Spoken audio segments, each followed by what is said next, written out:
నన్ను అనుసరింపగోరువాడు తనను తాను త్యజించుకొని అనుదినము తన శిలువను ఎత్తుకొని నన్ను అనుసరించాలి. ప్రభువుని అనుసరించడంలో సంతోషము ఉంటుంది. అయితే ఆయనను అనుసరించడము అంత సులభమైనటువంటిది కాదు అని ప్రభువు స్పష్టం చేస్తూ ఉన్నారు. ఆయనను అనుసరించడము ఎంతో మంచి పని అయినప్పటికీ కూడా, అంకితాభావముతో కూడుకున్నది అయినప్పటికీ కూడా అనుదినము శిలువను ఎత్తుకొని అనుసరించాలి అంటున్నారు. ప్రభువు ఒక్కసారి శిలువను ఎత్తుకున్నందుకే ఎన్ని అవమానాలు పడ్డారు, ఎన్ని బాధలు పడ్డారు, భరించలేనటువంటి కష్టాన్ని ప్రభువు అనుభవించారు. మరి ఒక్కరోజుకి అలా ఉంటే ప్రతిరోజు అలాంటి బాధలు పడాలి అంటే సాధారణ మనుషులకు అది కష్టసాధ్యంగానే ఉంటుంది.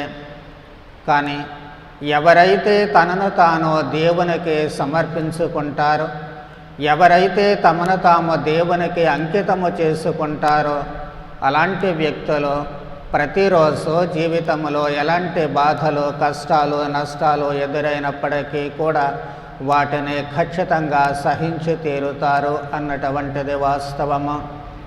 ఈ సత్యమే మనము పునీత ఆగతమ్మ గారి జీవితంలో చూస్తూ ఉన్నాము. ఈ రోజులలో మనము సాధారణంగా చూసేటువంటిదే కాన్వెంటులు, మఠాలయాలు, అదేవిధముగా గురుత్వము కానివ్వండి, అమ్మగారులు కానివ్వండి చూస్తూ ఉంటాము. అమ్మగారులు మఠాలయాల్లో ఉంటూ తమ కన్యత్వాన్ని దేవునికి సమర్పించుకొని ఒక సమూహంగా ఉంటూ ఉంటారు కాబట్టి, ప్రత్యేకించబడి ఉంటూ ఉంటారు కాబట్టి సమాజంలో ఈ రోజుల్లో కన్యత్వముతో జీవించడము కాస్త సులభతరమవుతూ ఉంటుంది. కానీ ఈ కాన్వెంట్లు, అమ్మగారులు లేనటువంటి రోజుల్లో కూడా దేవునికి తమ కన్యత్వాన్ని సమర్పించుకొని అందుకోసమే జీవించడము, ప్రాణాలు అర్పించడము అనేటువంటిది ఒక మహోన్నతమైనటువంటి త్యాగకృత్యము. అలాంటి కోవకు చెందినటువంటి వారే పునీత అగతమ్మ గారు. దేవుడు ఆమె అంత భక్తిగా తనను తాను సమర్పించుకుంది కాబట్టి ప్రభువైన యేసుక్రీస్తు ఆమె శరీరాన్ని నేటి వరకు కూడా ఛిద్రము కాకుండా, శిథిలమైపోకుండా ఆమెను కాపాడుతూ ఉన్నారు, లేక ఆ శరీరాన్ని భద్రపరుస్తూ ఉన్నారు. ఆమె తన ప్రార్థనలో ఎప్పుడూ కూడా బాధలను భరించడానికి శక్తినివ్వమని ప్రార్థన చేస్తూ ఉండేది.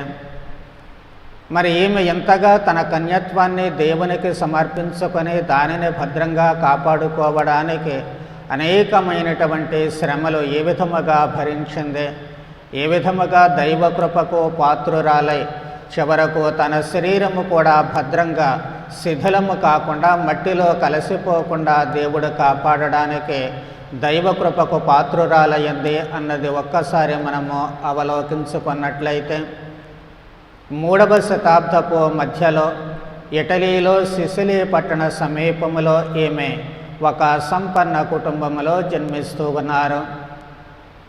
పసితనము నుంచి కూడా ఆమె తన కన్యత్వాన్ని దేవునికి అంకితము చేసుకుంటూ ఉంటుంది. కాబట్టి వివాహము లేకుండా ఆమె కన్యకగా దైవాంకితురాలైనటువంటి మనిషిగా జీవించడము అలవాటు చేసుకుంటుంది. అందుకోసము దీక్ష పూనుతూ ఉంటుంది. కుటుంబంలోనే ఉంటూ సాధారణ జీవితాన్ని జీవిస్తూ కన్యకగా జీవించడము అంటే సాధ్యమయ్యేటువంటి పని కాదు. అయినప్పటికీ కూడా ఆమె దృఢ నిశ్చయముతో తన కన్యత్వాన్ని దేవునికి సమర్పిస్తూ ఉంటుంది. అందుకోసమే జీవిస్తూ ఉంటుంది. అయితే సిసిలీలో ఉన్నటువంటి దౌత్యాధికారి క్వింటెన్ అనేటువంటి ఆయన పునీత ఆగతమ్మ వారిపై మనసు పడ్డాడు. అందుకే ఆమెను వివాహము చేసుకోవాలని కోరుతూ ఉన్నాడు. అయితే ఆగతమ్మ గారు ఎట్టి పరిస్థితులలో కూడా నేను వివాహానికి అంగీకరించను, ఎందుకు అంటే నన్ను నేను దేవునికి సమర్పించుకున్నాను అని చెబుతూ ఉంటుంది. అయితే కోపోద్రిక్తుడైనటువంటి ఆ క్వింటెన్ చక్రవర్తి, రోము చక్రవర్తి క్రైస్తవులకు వ్యతిరేకంగా ఇచ్చినటువంటి ఆజ్ఞను అడ్డం పెట్టుకొని ఆమెను తన కోర్టులోనికి తీసుకుని వస్తూ ఉన్నాడు. ఆమె మనస్సు మారదు అని తెలిసిన తర్వాత ఏ విధంగా తన పవిత్రతను కాపాడుకుంటుందో చూద్దాము అన్నటువంటి పట్టుదలతో ఆమెను వ్యభిచార గృహానికి తీసుకొని అప్పజెపుతూ ఉంటాడు. వ్యభిచార గృహములో పడరాని పాటలు ఆమె పడుతూ ఉంటుంది. వాళ్ళు అనేకమైనటువంటి వ్యూహాలు వేశారు, అనేక విధాలుగా దాడి చేసి ఆమెను అపవిత్రపరచడానికి ప్రయత్నం చేశారు. ఆమె చాలాసార్లు అనుకుంది, ఈ బాధలు భరించడం కంటే చచ్చిపోతే ఎంత బాగుంటుంది అని చెప్పి అనుకుంటూ ఉంటుంది. కానీ ఆమె ఆ బాధలను ఓర్పుతో సహించింది. ఓ నెల రోజులు గడిచిన తర్వాత ఆమె వేటికి లొంగడము లేదు. ఆమె వ్యభిచార గృహములో కూడా తన పవిత్రతను కాపాడుకుంటుంది అని గ్రహించినటువంటి క్వింటన్ ఆమెను మళ్ళీ తన సముఖానికి తీసుకొని వచ్చి రకరకాలుగా ఆమెను భయపెడుతూ ఉన్నాడు. అయితే ఆగతమ్మ గారు ఒకే మాట చెబుతూ ఉండేవాళ్ళు, ప్రభువైన యేసుక్రీస్తే నాకు వెలుగు, ఆయనే నాకు రక్షణ అని చెప్పి ఆమె నిర్భయంగా అందరి ముందు ప్రకటించేది. కోపోద్రిక్తుడైనటువంటి ఈ క్వింటన్ ఇనుప గోళ్లతో ఆమె శరీరాన్ని కర్కశంగా రక్కించి వేస్తూ ఉన్నాడు. అంతేకాదు ఆమె ఎదరొమ్ములను ప్రక్కను కూడా ఆ గోళ్లతోటి ఇతర ఆయుధాలతోటి గాయపరిచి వాటిని కోసివేస్తూ ఉన్నాడు కూడాను. ఈ పరమ కిరాతక చర్య చేయడం మాత్రమే కాకుండా ఆమెను తీసుకుని వెళ్ళి జైలు గదిలో పడవేసి అక్కడ అన్నపానీయాలు కానీ కనీసము వైద్య సదుపాయం కానీ కూడా లేకుండా చేస్తూ ఉన్నాడు. అది ఎంత భయంకరమైనటువంటి నరకమో మనము ఊహించుకోవచ్చు.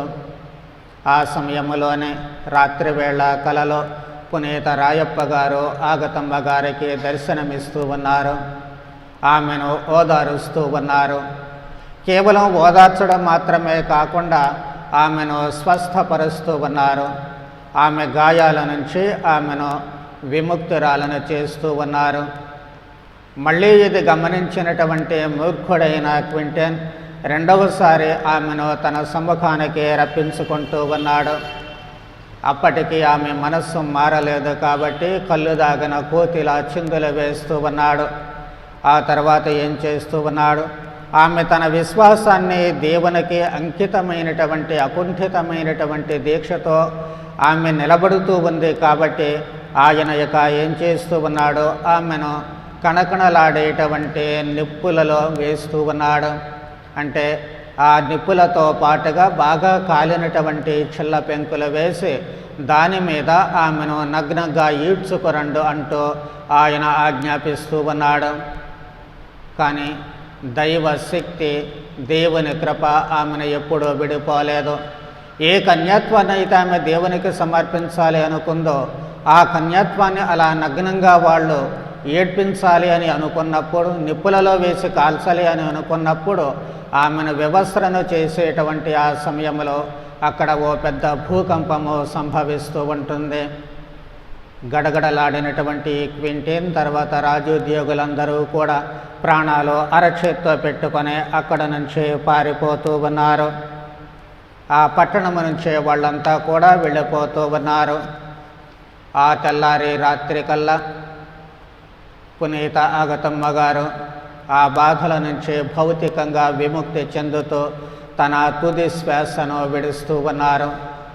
ఆ తుది శ్వాస విడిచేటువంటి సమయంలో ఆమె ఓ చక్కటి ప్రార్థన చేస్తూ ఉన్నారు. అదేమిటి అంటే, నా సృష్టికర్తవైన ప్రభు, నా ఊయల నుండి నన్ను అన్ని వేళలా కాపాడారు. యహలోక ప్రేమ నుండి నన్ను వేరు చేసి శ్రమలను భరించుటకు నాకు సహనాన్ని ప్రదర్శించారు. ఇప్పుడు నా ఆత్మను చేకొనండి. చాలా చక్కటి ప్రార్థన ఆమె భగవంతునికి చేస్తూ ఉన్నారు. దీనిలో ఎక్కడా కూడా ఆమెకు భయము అనేటువంటిది లేదు. తన విశ్వాసాన్ని పరిరక్షించుకోవడమే, తన కన్యత్వాన్ని సంరక్షించుకోవడమే అందుకు దేనికైనా సిద్ధము అన్నటువంటి పట్టుదల, అకుంఠిత దీక్ష మాత్రమే మనకు కనిపిస్తూ ఉంటుంది. ఆ తర్వాత క్రైస్తవులు వచ్చి ఆమె భౌతిక దేహాన్ని తీసుకొని పోయి ఆమె జన్మించినటువంటి ఆ కతానియా పట్టణం అంటే సిసిలీకి సమీపంలోనే ఆమెను సమాధి చేస్తూ ఉన్నారు. ఆ సమాధి చేసేటువంటి ఆ సమయంలోనే అక్కడ కొంతమంది ఈ యువకులు తెల్లటి గుర్రాల మీద రావడం చూస్తూ ఉన్నారు. వాళ్ళంతా సమాధి వద్దకు వచ్చిన తర్వాత ఒక యువకుడు గుర్రాన్ని దిగి ఆమె సమాధి మీద ఒక చలువరాతి పలకను పెట్టి వెళ్ళిపోతూ ఉన్నాడు. ఆ చలువరాతి పలక మీద అక్కడ ఏమి వ్రాయబడి ఉంది అంటే, సిసిలీ పట్టణానికి ఈమె సంరక్షకురాలు, ఈమె కాపాడుతుంది అన్నటువంటి మాటలు అక్కడ వ్రాయబడుతూ ఉన్నాయి. ఇదే సమయంలో గవర్నర్ గారు ఆగతమ్మ గారి సంపద మీద కొన్నబడుతూ ఉంటుంది. ఆగతమ్మ ఎలాగూ చనిపోయింది, అదే విధముగా ఎప్పుడూ ఆమె తల్లిదండ్రులను తానే స్వయముగా చంపివేస్తూ ఉన్నాడు. అందుచేత ఇక మిగిలినటువంటి ఆ ఆస్తినంతటిని దోచుకోవాలి అన్నటువంటి దురాశ కలిగి గుర్రం మీద ఆమె ఇంటికి ప్రయాణమయ్యాడు. దారిలోనే ఆ గుర్రం కుప్పకూలిపోవడము, కుప్పకూలినటువంటి సమయంలో ఆయన తల నేలకు గుద్దుకొని మెడ విరిగి కిరాతకంగా అక్కడ చచ్చిపోవటము సంభవిస్తూ ఉంటుంది. సరిగ్గా ఏడాది గడిచిన తర్వాత, ఆమె మరణించిన ఏడాది గడిచిన తర్వాత సిసిలీ పట్టణానికి ప్రక్కనే ఓ పర్వతము ఉంది, ఎత్తనా అని చెప్పి దాన్ని పిలుస్తూ ఉంటారు.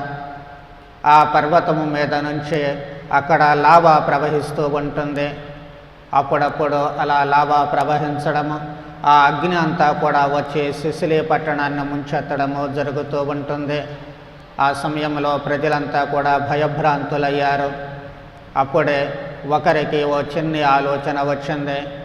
పునీత ఆగతమ్మ గారి సమాధి మీద ఆమె వాడినటువంటి ఓ ముసుగు వస్త్రాన్ని కప్పుతూ ఉన్నారు. తాను ఆ వస్త్రాన్ని తీసుకుని దాన్ని ఒక జెండాగా తయారు చేసి ప్రజలందరూ కలిసి ఆ జెండా పట్టుకొని ఆ లావాకు ఎదురు వెళుతూ ఉన్నారు. ఎప్పుడైతే ప్రజలు ఆ వస్త్రముతో ఎదురు వెళుతూ ఉన్నారో అప్పుడు ప్రవహించేటువంటి ఆ లావ వారికి ఎదురుగా వచ్చి వాళ్ళను నాశనం చేయకుండా వెనక్కి వెళ్ళిపోతూ ఉంటుంది. దానిని అనుసరించి వీళ్ళు అలా ముందుకు వెళ్ళారు. చివరకు అది పర్వతంలోనికి వెళ్ళిపోయి సాధారణ స్థాయికి చేరుకుంటూ ఉంటుంది. అప్పటి నుంచి కూడా వాళ్ళు ఆ వస్త్రాన్ని చాలా జాగ్రత్తగా దాస్తూ ఉన్నారు. వాళ్లకు సమాధి మీద ఆ యువకుడు పెట్టినటువంటి చలువరాతి పలకపై ఉన్నటువంటి మాటలకు అర్థమేమిటి అనేటువంటిది వాళ్లకు అప్పటికి కానీ అర్థం కాలేదు.